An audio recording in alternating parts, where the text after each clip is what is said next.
بسم الله الرحمن الرحيم وصلى الله وسلم وبارك على سيدنا محمد وعلى آله وأصحابه أجمعين. اللهم اجعل جمعنا هذا جمعا مباركا مرحوما واجعل تفرقنا من بعده سالما معصوما ولا تجعل فينا ولا منا ولا معنا شقيا ولا محروما. اللهم أخرجنا من ظلمات الوهم وأكرمنا بنور الفهم وحسن أخلاقنا بالحلم واجعلنا هداة مهديين غير ضالين ولا مضلين. Nous sommes toujours dans l'étude de la 4e année de l'Hijra. Cette année donc post-bataille de Uhud.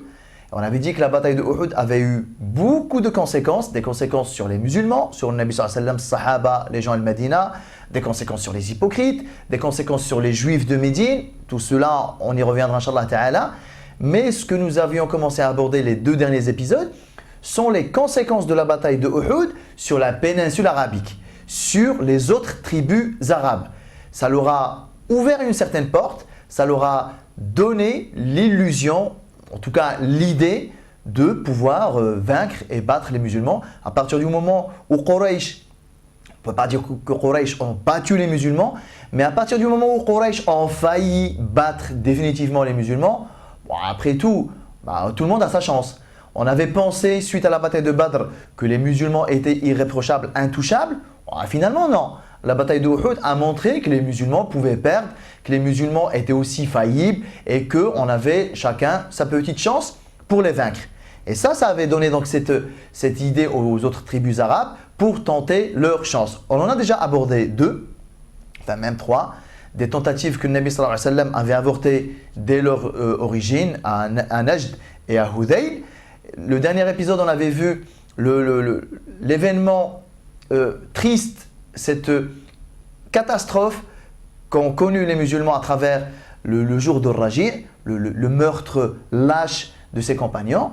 Aujourd'hui, on est toujours dans la même direction, on est toujours dans la trahison et dans les coups derrière le dos qu'ont reçus les musulmans à travers un événement encore plus dramatique, encore plus triste que l'événement du jour de Raji' que nous avions abordé l'épisode précédent. Il s'agit du scandale, il s'agit de l'événement extrêmement triste et douloureux qu'est le jour du puits de Ma'ouna. En arabe on dit Bir Ma'ouna. C'est un puits sur le chemin entre le Médina et Najd, pendant lequel, cet événement-là, 70 compagnons se sont fait tuer.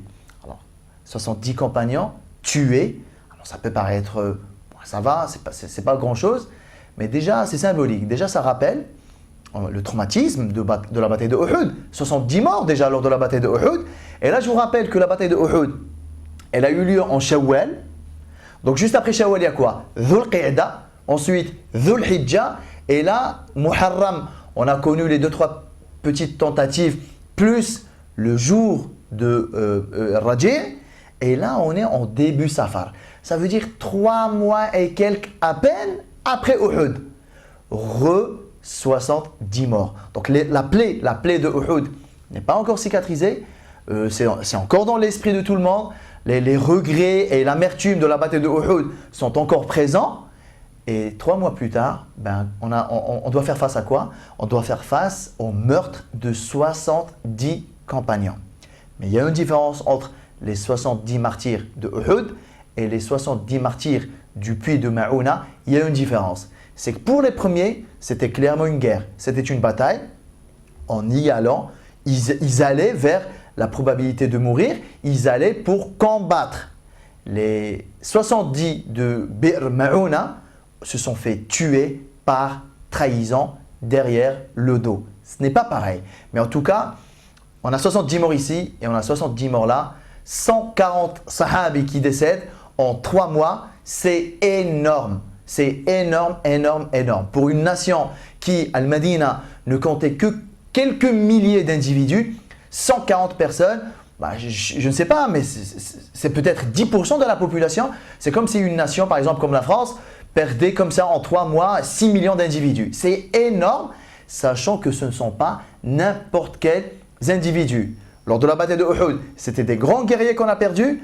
Lors du coup de traître du jour de Ma'ouna, du puits de Ma'ouna, nous avons perdu 70 compagnons parmi les guerriers, mais principalement parmi le fuqaha, parmi les enseignants, parmi le qurra. D'ailleurs, on les surnommait al-qurra. Le qurra, ce sont ceux qui maîtrisent le Coran et donc les sciences qui vont avec. Parce que Nabi sallallahu alayhi wa sallam les a envoyés en mission d'enseignement, de da'wah, de transmission et d'apprentissage. Alors les premiers, ce sont les martyrs de la guerre. Les deuxièmes sont les martyrs de da'wah verbale. Alors, qu'est-ce qui s'est passé concrètement pour que ce scandale ait lieu et voit le jour? Il y a un homme qui s'appelle Amir ibn Malik. Il est venu voir le Nabi sallallahu alayhi wa sallam, il a entendu parler de lui, comme quoi, voilà, c'est un prophète, il a des choses intéressantes à dire. Il lui a dit, expose-moi l'islam. Le Nabi sallallahu alayhi wa sallam, il lui a exposé l'islam. Il n'était pas réticent, il n'était pas spécialement pour, en tout cas, c'est mitigé chez lui. Ni ce n'est un anti, ni c'est quelqu'un de pro-islam, pro-Nabi sallallahu alayhi wa sallam. En tout cas, il est resté neutre. Et il a proposé au prophète sallallahu alayhi wa sallam la chose suivante. Il lui a dit, écoute, il lui a dit, si tu veux un avis, je te conseille d'envoyer certains de tes compagnons à Najd. Najd, c'est la région de Riyad, la capitale des Saoudiens actuellement. Najd, Medina à Najd. Il lui a dit, si tu veux un avis, ce serait bien que tu envoies certains de tes compagnons à Najd pour qu'ils propagent ta parole là-bas, pour qu'ils agissent en ton nom, pour qu'ils apprennent aux gens, pour qu'ils enseignent, pour qu'ils transmettent, pour qu'ils fassent da'wah, etc., etc. J'ai l'espoir, c'est Amir ibn Malik qui dit ça, il dit, j'ai espoir que les gens de Najd y répondent positivement. La première réaction du prophète sallallahu alayhi wa sallam fut « Inni akhsha alayhim ahla Najd » j'ai peur pour eux, pour les éventuels compagnons que je vais envoyer, j'ai peur pour eux de la réaction des gens de Najd. Les gens de Najd, je ne leur fais pas confiance. Les gens de Najd ne sont pas dignes de confiance. Ce sont des traîtres. Ce sont des gens dont le cœur est sali. Ce ne sont pas... Alors, les gens, ils peuvent ne pas être musulmans. Mais il y a une différence entre celui qui n'est pas musulman et voilà, vit ta vie, et celui qui n'est pas musulman, mais dont le cœur est rempli de haine, rempli de mépris, rempli d'animosité. Et le Nabi sallallahu alayhi wa sallam, on en a parlé beaucoup, souvenez-vous, quand on avait abordé la période mécoise même, le Nabi sallallahu alayhi wa sallam, il avait une bonne connaissance géographique, une bonne connaissance historique, une bonne connaissance sociologique, anthropologique, ethnologique, ce que vous voulez. Il connaissait les habitudes, la mentalité, la personnalité des différentes tribus arabes partout dans la péninsule arabique. Alors, dès qu'il a entendu Najd, il a dit non, Najd, je ne leur fais pas confiance. Je ne peux pas envoyer mes compagnons là-bas. J'ai peur pour eux de la réaction des gens de Najd. Ça, c'était la première réaction du prophète sallallahu alayhi wa sallam. On y reviendra, Inch'Allah ta'ala. Parce qu'au final, à ce stade, on dit, bon voilà, s'il avait peur pour eux, pourquoi il les a envoyés? Malik, Amir ibn Malik, il a dit au prophète sallallahu alayhi wa sallam, tu sais quoi? Je m'en porte garant. Je suis celui qui assurera la sécurité de tes compagnons. Je suis quelqu'un de respecté, d'honoré, on va dire de quelqu'un qui a de bonnes relations avec tout le monde à Najd. C'est bon, je prends tes compagnons en charge, ils seront sous ma tutelle. Personne ne pourra les toucher, personne ne pourra leur faire le moindre mal. Ils sont sous ma sécurité.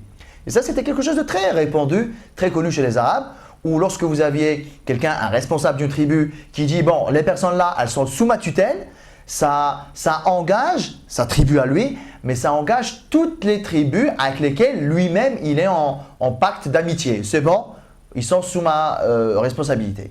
Donc, quand il a dit ça au prophète sallallahu alayhi wa sallam, le Nabi sallallahu alayhi wa sallam a finalement accepté d'envoyer des compagnons. Il en a sélectionné 70 pour les envoyer là-bas. Alors ils sont partis avec Amir ibn Malik. Quand ils sont arrivés à Bi'r Ma'ouna, un puits qu'il y a sur le chemin entre Medina et Najd, mais plutôt on est proche de Najd. Quand ils sont arrivés là-bas, le Nabi sallallahu alayhi wa sallam, il avait envoyé avec eux une lettre à donner à un homme qui s'appelle Amir ibn Tufayl, le principal homme fort de Najd. Dans cette lettre, le Nabi sallallahu alayhi wa sallam, il l'invite à l'islam, je suis un prophète, la ilaha illallah, Muhammad Rasulullah sallallahu alayhi wa sallam, voilà, si tu lis cette lettre, c'est que mon envoyé, donc mon messager, mon facteur, t'aura transmis cette lettre, lis-la avec attention, voilà, et je t'invite à la ilaha illallah, etc., etc. Ce que le Nabi sallallahu alayhi wa sallam avait l'habitude de faire. Lorsqu'ils sont arrivés, Sahaba à Bi'r Ma'una, ils en ont envoyé un Sahabi. Ils l'ont envoyé chez Amir ibn Tufayl pour lui transmettre la lettre du prophète sallallahu alayhi wa sallam.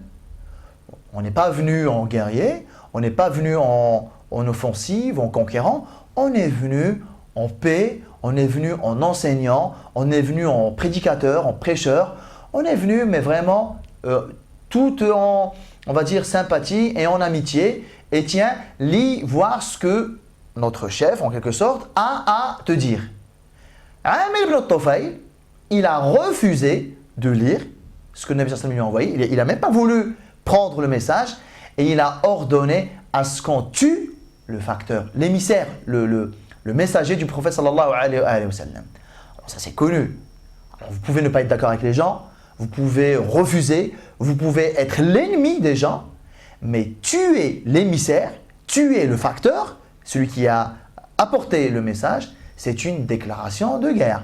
Ça veut dire Amir ibn Tufayl, en tuant le compagnon qui est venu lui apporter la lettre du prophète sallallahu alayhi wa sallam, ça nous indique directement quelles sont ses intentions. Alors s'il a décidé de le tuer lui, c'est pas pour aller embrasser les 69 qui sont restés à Bi'r Ma'una. S'il l'a tué lui, c'est que ça y est, il est déterminé, il ne veut pas en laisser un vivant. C'est une déclaration de guerre. Mais sauf que tu ne déclares pas la guerre à des gens qui ne sont pas venus faire la guerre. Ils sont venus en paix, ils sont venus en amis, ils sont venus en sympathie, ils sont venus en prédicateurs. Juste oralement. Tu ne déclares pas la guerre à des gens qui ne sont pas armés. Tu ne déclares pas la guerre à des gens qui ne sont pas venus te faire du mal. Peu importe, Amir ibn Tufayl était déterminé. Alors qu'est-ce qu'il a fait, Amir ibn Tufayl? Il a tenté de rallier les autres tribus de Najd à sa cause, qui est quoi? Qui est exterminer ces compagnons-là. Voilà, déjà pour, on va dire, donner un sacré coup aux musulmans et au prophète sallallahu alayhi wa sallam. Mais on a dit, hein, les intentions et les motivations et les ambitions que nourrissaient les tribus arabes post-Uhud étaient clairement de venir attaquer le Médina. Donc, mais là, c'est génial. Alors, Quraysh, ils ont dû taper 500 km pour arriver à le Médina, pour faire la guerre, pour perdre certains de leurs hommes, pour finalement réussir, avec un coup de chance d'ailleurs, hein, un coup de chance que les archers soient descendus du mont des archers, avec un coup de chance, ils aient pu finalement tuer 70 musulmans. Ben nous, c'est une occasion en or, c'est une aubaine. On n'a même pas dû aller chez eux, ils sont venus jusqu'à chez nous. En plus, ils ne sont pas armés. Voilà, on va leur régler leur compte en 2 secondes, en 2 temps, 3 mouvements. Alors il a essayé de rallier d'autres tribus de Najd à sa cause. Certaines tribus ont refusé, en disant, bon voilà, non, c'est lâche, non, on est désolé. Ce qui montre qu'il y a encore des gens qui ont un minimum de principes, même s'ils ne sont pas d'accord avec les vôtres. Mais en tout cas, le principe de l'honnêteté, le principe de, on va dire, de rojou, là, des vrais hommes, quoi. Il y a des gens qui avaient encore ces principes-là et ces valeurs-là. D'autres tribus, voilà, des traîtres, des gens qui n'ont plus aucune valeur, ils se sont ralliés à sa cause. Et ils ont attaqué les compagnons qui sont restés à Bi'r Ma'una en les tuant jusqu'au dernier. Alors combien il y en avait là? On a dit qu'il y avait 70 compagnons en tout. Il y a le premier qui est parti transmettre le message du prophète sallallahu alayhi wa sallam à Amir ibn Tufayl. Donc normalement il en reste 69. Non, il y en avait 67. Il y en a 2 qui étaient partis faire quelque chose. Ils se sont éloignés du campement, ils sont partis faire un truc. Donc au moment où Amir ibn Tufayl et les hommes qu'il a réussi à convaincre, quand ils sont venus, ils ont trouvé 67 compagnons. Et ils les ont tous tués du premier jusqu'au dernier. Ils sont partis. C'est pour vous dire, hein, ils avaient tellement la haine, ils avaient tellement la rage, il n'était pas question de les dépouiller. Ils les ont tous tués, ils les ont laissés comme ça dans le désert, subhanallah, pourrir comme ça, en plein désert sur le sable. Et ils sont repartis. Les 2 compagnons qui manquaient, dont un principalement Amr ibn Umayya, quand ils sont arrivés, les 2 là, sur leur chemin du retour pour rejoindre le campement des compagnons à Bi'r Ma'una, qu'est-ce qu'ils ont vu? Ils ont vu des vautours, des rapaces s'exciter quelque part. Ils se sont regardés, ils ont dit non, il doit y avoir quelque chose là. Ce sont des charognes. Ce sont des oiseaux qui mangent de la viande morte. Qu'est-ce qui se passe là? On est dans le désert, il n'y a pas de gibier. Donc quand ils ont accéléré le pas, qu'est-ce qu'ils ont trouvé? Ils sont arrivés à Bir Maouna, ils ont trouvé les vautours, les rapaces, les charognes, en train de vouloir prendre de la chair des 67 nobles compagnons. Un truc super catastrophique. Alors les deux, qu'est-ce qu'ils ont dit? On repart à Al-Madina pour informer le Nabi sallallahu alayhi wa sallam. L'un des deux, pas Amr ibn Umayya, l'autre, il a dit non, moi je pars pas tout de suite à Al-Madina, franchement, on ne peut pas laisser faire ça. Donc il a voulu rattraper les assassins pour défendre l'honneur des compagnons. Les narrateurs ils disent que parmi les morts, il y avait quelqu'un de sa famille, il avait un petit peu au travers de la gorge, donc il voulait un petit peu défendre l'honneur d'un de sa famille qui s'est fait tuer parmi les 67. Amr ibn Umayy lui a dit ça sert à rien, on n'est que deux. Regarde, ils ont tué 67, qu'est-ce que tu veux qu'ils fassent de nous deux? Il a insisté, il est parti. Après, ils sont restés tous les deux. Finalement, l'autre, il s'est fait tuer et Amr ibn Umayya s'est fait libérer parce que Amr ibn Tawfail avait une dette envers la maman de Amr ibn Umayya. Il lui a dit, toi, je t'épargne, je ne vais pas te tuer. J'ai une dette envers ta mère. Et il l'a libéré. Amr ibn Umayya, qu'est-ce qu'il a fait? Il est parti à Al-Madina pour prévenir Nabi sallallahu alayhi wa sallam. C'est-à-dire sur les 70, finalement il y en a 69 qui ont été tués et le 70e, il l'a échappé parce que Amir ibn Tufail l'a libéré. Alors lorsqu'il est arrivé à Al-Madina et qu'il a dit ça au prophète sallallahu alayhi wa sallam, je vous laisse un petit peu imaginer l'ambiance, quoi. Des gens qui sont encore dans le deuil, des gens qui sont encore dans la plaie, dans l'amertume, dans la difficulté des martyrs de Uhud, au mois de Shawwal de l'année 3. Souvenez-vous, au mois de Muharram, ça veut dire 2 mois et demi à peine, après Uhud, il y a eu Yom al-Raji' avec Khubayb, etc., qui se sont fait tuer par trahison, par traîtrise. Donc on est dans le deuil de Uhud.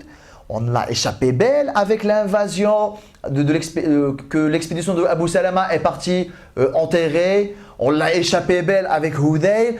On se prend encore le coup de Yom al-Raji'. Et là, on apprend le meurtre barbare, sans aucune humanité, de 69 compagnons partis, non pas pour se battre, non pas pour faire la guerre, mais juste pour parler d'Allah subhanahu wa ta'ala et de dire des choses au nom du prophète sallallahu alayhi wa sallam. Alors, imaginez un petit peu l'ambiance à Al-Madina. Le Nabi sallallahu alayhi wa sallam, il est resté, après qu'il ait eu l'information, il est resté 1 mois entier à faire dua contre les gens de Najd.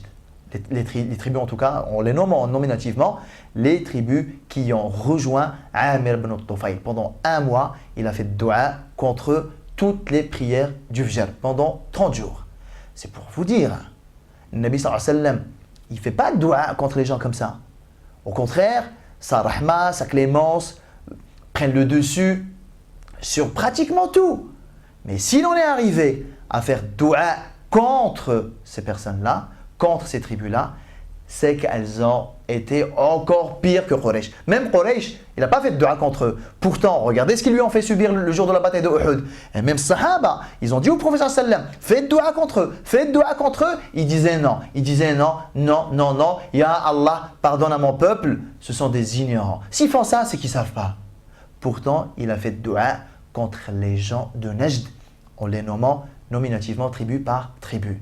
Alors, le fait que le Nabi sallallahu alayhi wa sallam ait des réticences avec Najd, le fait que le Nabi sallallahu alayhi wa sallam ait fait dua contre Najd, le fait que, ultérieurement, une fois on a demandé au prophète sallallahu alayhi wa sallam de faire dua pour les gens de Syrie, de Sham, il a fait dua pour eux. On lui a demandé de faire dua pour les gens du Yémen, il a fait dua pour eux. On lui a dit de faire dua pour les gens de Najd, il a refusé. On a réitéré la demande 3 fois, il a refusé de faire dua pour les gens de Najd. Najd, c'est très particulier. Je vous rappelle aussi pour la petite histoire que lorsque le Nabi sallallahu alayhi wa sallam était sur le point de quitter Mecca pour le Hijra et que Quraysh s'était mis d'accord pour tuer le Nabi sallallahu alayhi wa sallam cette nuit-là, souvenez-vous lorsqu'ils se sont rencontrés à Dar Nadwa. Iblis, il est venu sous l'apparence d'un homme de Najd et c'est lui qui leur a insufflé cette idée de tous le tuer pour partager le droit du sang. Comme ça, Banu Hashim, ils ne peuvent pas vous faire la guerre à tous. Là encore, on retrouve Najd. Najd là-bas, Najd ici, Najd plus tard. C'est très problématique. Hein. Les gens de Najd, c'est particulier. Ils ont eu un impact négatif sur le Nabi sallallahu alayhi wa sallam et sur le cours de Sira. Mais on a vu que le Nabi sallallahu alayhi wa sallam, sa première réaction, c'était « je ne leur fais pas confiance ». Finalement, voilà, 69 morts. Rahimahumullah, radiyallahu anhum, ardahum. Quel est l'enseignement de cette tragédie? Alors c'est vrai, ils sont morts, Inch'Allah ta'ala, en martyrs. Eux, ils ont gagné avec Allah subhanahu wa ta'ala. Mais qu'est-ce que cela nous apprend? Il y a un premier enseignement que je mets en lien avec la tragédie de l'épisode dernier, celle de Yawm al-Raji'. Je les mets ensemble parce que les deux événements-là, ils nous font ressortir une réalité, malheureusement qui a tendance à disparaître de nos esprits. Nabi sallallahu alayhi wa sallam, vous le savez comme moi, c'est quelqu'un qui est très soucieux de ses compagnons. Comme il a dit Allah subhanahu wa ta'ala, An-Nabiyyu awla bil mu'minina min anfusihim. Nabi sallallahu alayhi wa sallam a plus de droits et plus soucieux des croyants que les croyants eux-mêmes. Donc Nabi sallallahu alayhi wa sallam, pour lui, c'est extrêmement important de préserver la vie de ses compagnons. Un compagnon, il pèse une nation. Donc Nabi sallallahu alayhi wa sallam n'envoie pas ses compagnons se faire tuer parce que voilà, il a juste envie de prendre des risques. Si Nabi sallallahu alayhi wa sallam, il a envoyé les premiers compagnons lors de l'épisode précédent pour, on va dire, la tragédie et l'assassinat de Yawm al-Raji'. Donc Nabi sallallahu alayhi wa sallam, il les a envoyés à la base pour. Il les avait envoyés, Khubayb, radiyallahu anhu, et les autres. Il les a envoyés juste pour transmettre et enseigner et apprendre aux gens ce que c'est l'islam, le Coran, la prière, etc. Ils se sont tous fait tuer. On est d'accord? Peu de temps après, mais quelques jours à peine après, il reçoit une nouvelle demande. Ce serait bien que tu nous envoies, que tu envoies un Najd, les gens en qui tu n'as pas confiance, ce serait bien que tu envoies un Najd des compagnons pour qu'ils transmettent, pour qu'ils enseignent. Alors, Nabi sallallahu alayhi wa sallam, ici, il est armé de deux connaissances. Premièrement, excusez-moi, mais ça fait pas longtemps que j'ai envoyé des compagnons pour apprendre aux gens, pour enseigner, pour transmettre. Je sais qu'est-ce qui leur est arrivé. Il leur est arrivé. J'ai envoyé des enseignants, des prédicateurs. Ils se sont tous fait tuer. Donc là, c'est récent, ça, à peine quelques jours. Donc c'est encore en moi, c'est encore frais, quoi. C'est très récent. Maintenant, je reçois cette demande. Excusez-moi en gros, excusez-moi d'hésiter. Et même, excusez-moi de refuser. J'ai pas envie d'envoyer moi mes compagnons se faire tuer. Je l'ai déjà fait il y a quelques jours. Ça a fini en meurtre total de toutes les personnes que j'ai envoyées. Excusez-moi, mais je n'ai pas envie de revivre la même situation-là. Donc déjà, il y avait cette première expérience de Yawm al-Raji' qui s'est soldée avec le meurtre de tout le monde, on le sait. Mais en plus de ça, Nabi sallallahu alayhi wa sallam, il sait que les gens de Najd ne sont pas fiables. En témoigne sa première réaction. Inni akhsha alayhim ahla Najd. J'ai peur pour mes compagnons de la réaction des gens de Najd. Je sais comment ils sont les gens de Najd. Envoyer mes compagnons là-bas, c'est les envoyer à un énorme danger.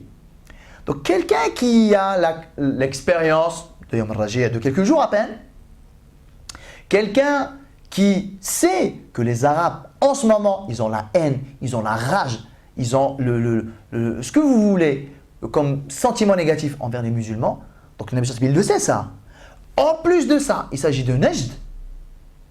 Mais dites-moi, pourquoi il a accepté finalement? Il sait qu'il y a un énorme danger. Il sait que ce n'est même pas un énorme danger. Le danger est très présent. Il est réel.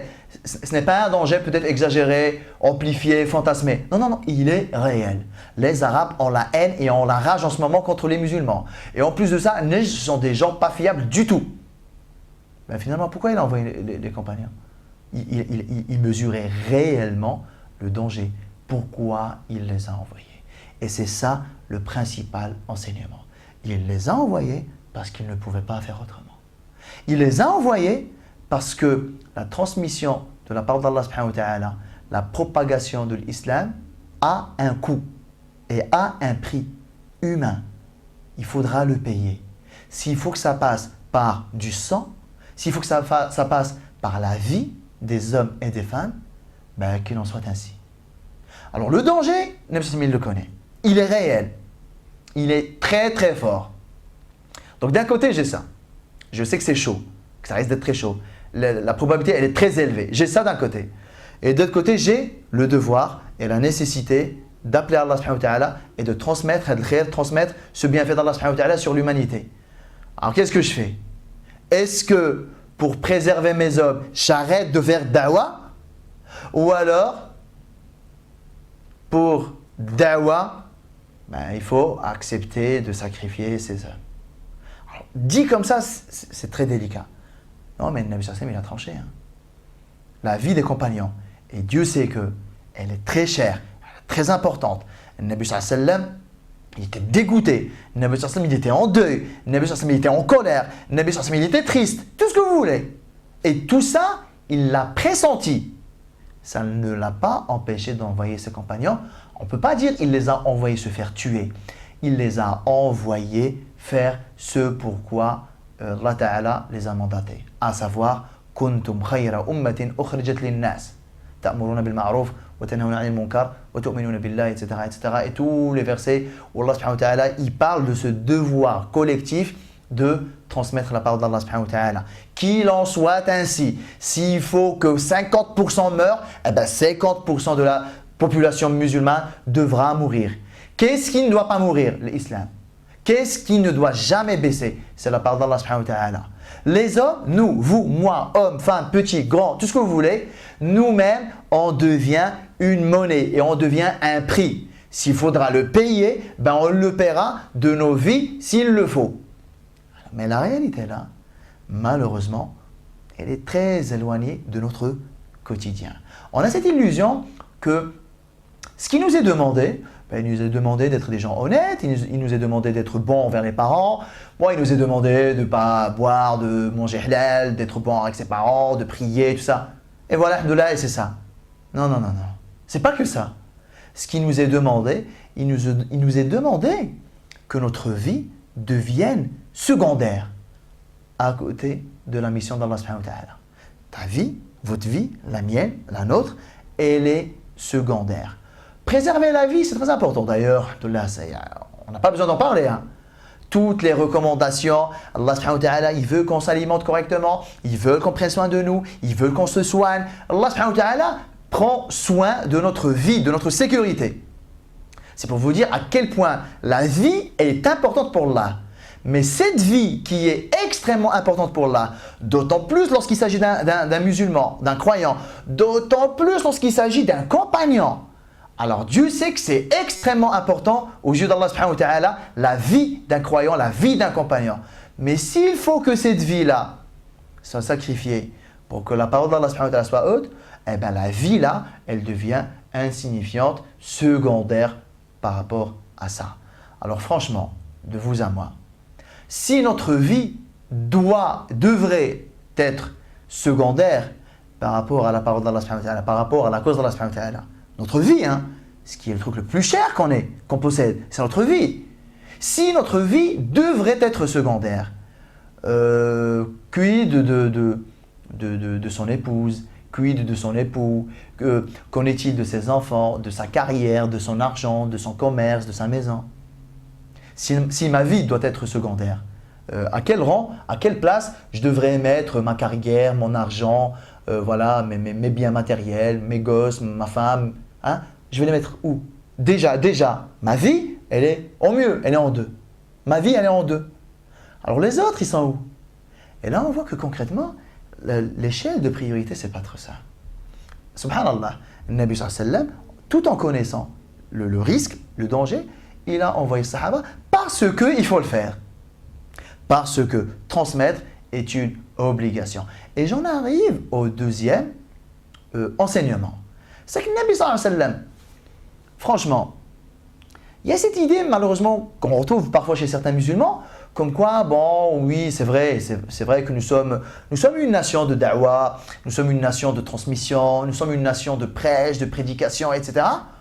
Mais avouez-le et admettez que tout le monde n'est pas fait pour. Et c'est là où on voit que la réalité là, ce n'était pas celle des compagnons radiallahu anhum ardahum.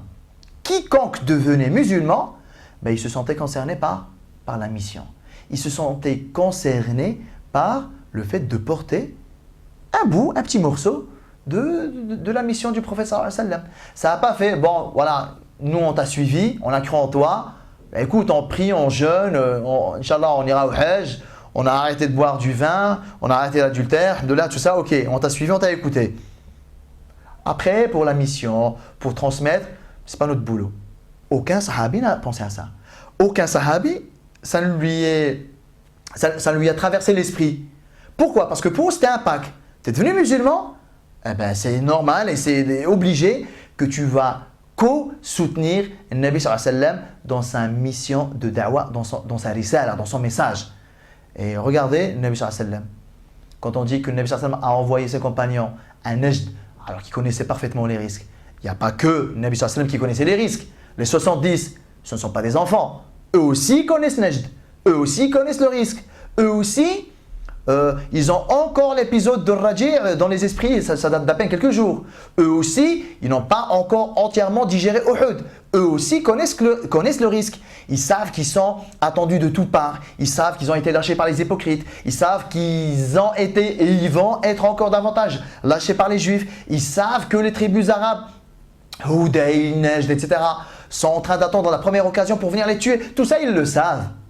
Mais lorsque le Nabi sallallahu alayhi wa sallam il leur a dit, écoutez, préparez-vous, vous allez partir à Najd, il y a quelqu'un qui a dit, ouais, Najd, t'es sûr? Ça n'a pas fait ça. Ouais, Najd, c'est quand même compliqué. Viens, on reste là, on fait de da'wah dans le coin. Non. Le besoin de da'wah exigeait qu'au moment-là, les gens aillent à Najd, il a fallu partir à Najd. Et Sahaba, il n'y en a pas un qui est parti dégoûté. Hein. Il n'y en a pas un qui est parti, ouais, franchement, j'aurais voulu rester. Bon, voilà, ok. Nabi sallam nous l'a dit, mais bon, si je devais choisir, j'aurais préféré ne pas y aller. Au contraire, ils ont tous été volontaires, disponibles, alhamdoulilah, avec un cœur complètement apaisé, avec un cœur complètement dans la soumission et dans l'acceptation du décret divin. C'est même un honneur, c'est même un plaisir, c'est même un honneur que de co-porter avec le Nabi sallallahu alayhi wa sallam al-risala.